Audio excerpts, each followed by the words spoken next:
Okay, pauwi na tayo, no? Time check tayo, 11:30 na. And buti ka mo, nakisama yung panahon, no? Di umulan. Pero umambon na. Nagsisimula na. Babadyahan na yung ulan.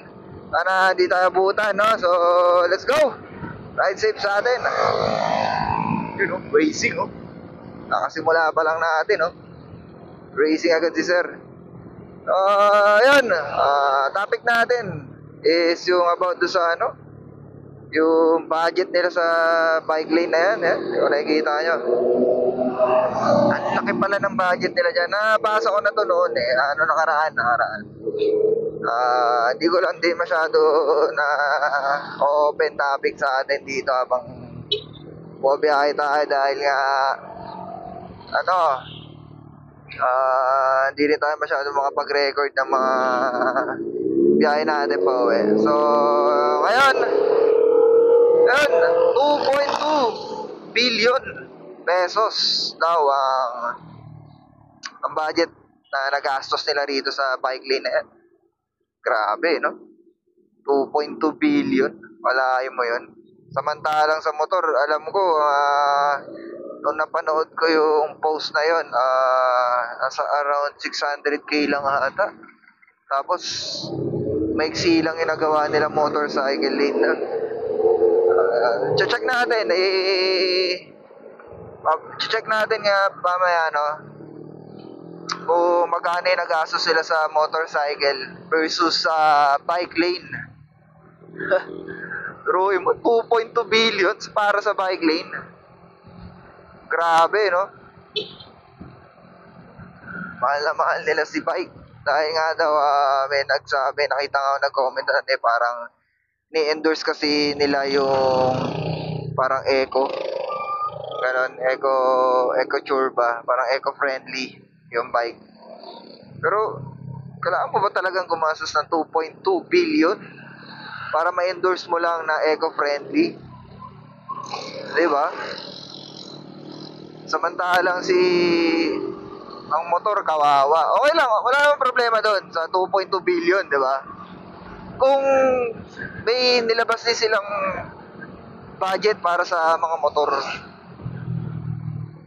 Kaso nilabas sila, puro batas laban sa motor diba?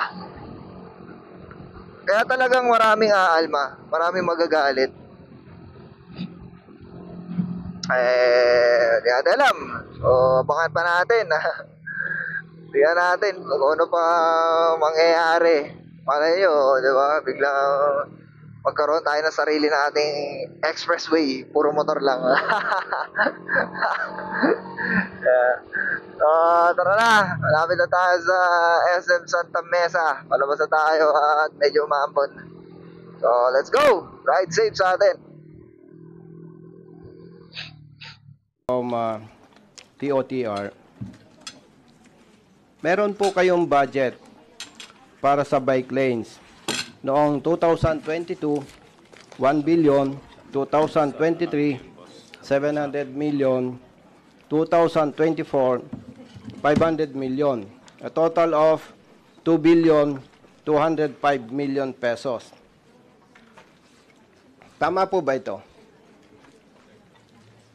Tama po, Your Honor, tungkol sa budget po. Yes. Yes, thank you, Madam Chair.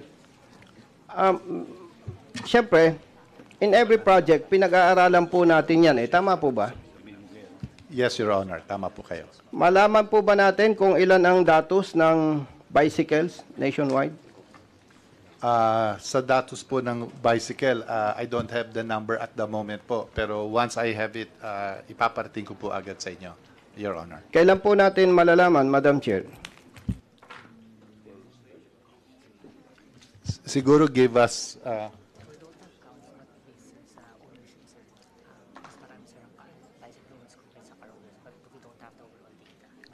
wala pong data as of now, no? Siguro give us a week, Your Honor, pero base po sa impormasyong binigay po sa akin ngayon, it's safe to say na mas marami pong bicycle owners kesa sa owners po ng private vehicles. So, ibig sabihin po, Madam Chair, nag-project kayo, wala kayong study.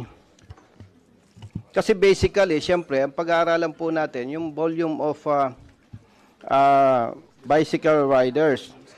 Anyway,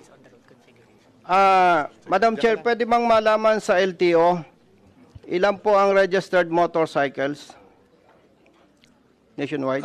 Madam Chair, one moment po.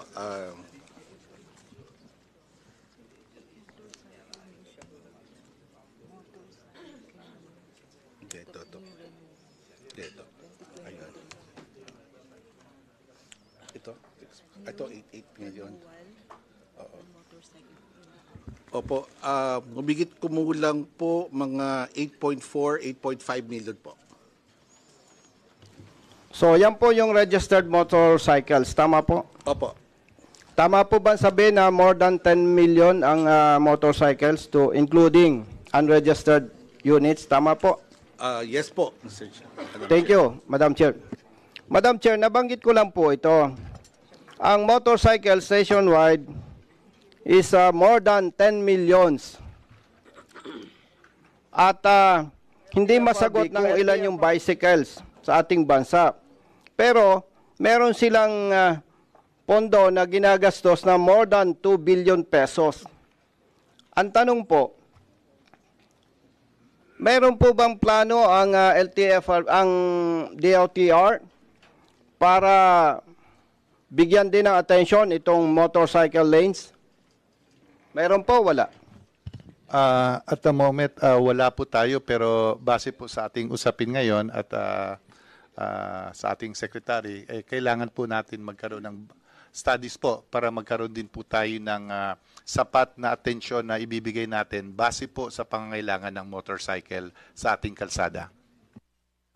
Madam Chair, pwede po bang malaman sa DOTR, ano po ang nagtulak sa inyo para bigyan ng atensyon itong bicycles or bicycle lanes na wala pa naman kayong idea ilan ba itong mga ito na makikinabang kumpara sa motorcycle riders na milyon-milyon po ito?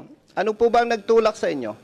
Nagkaroon po kami ng mandate no, sa DOTR to establish bike lanes. Ayon po to sa Philippine Development Plan 2023 po hanggang 2028 wherein nilagyan po ng mataas na priority ang ating mga siklista at saka yung ating mga pedestrian.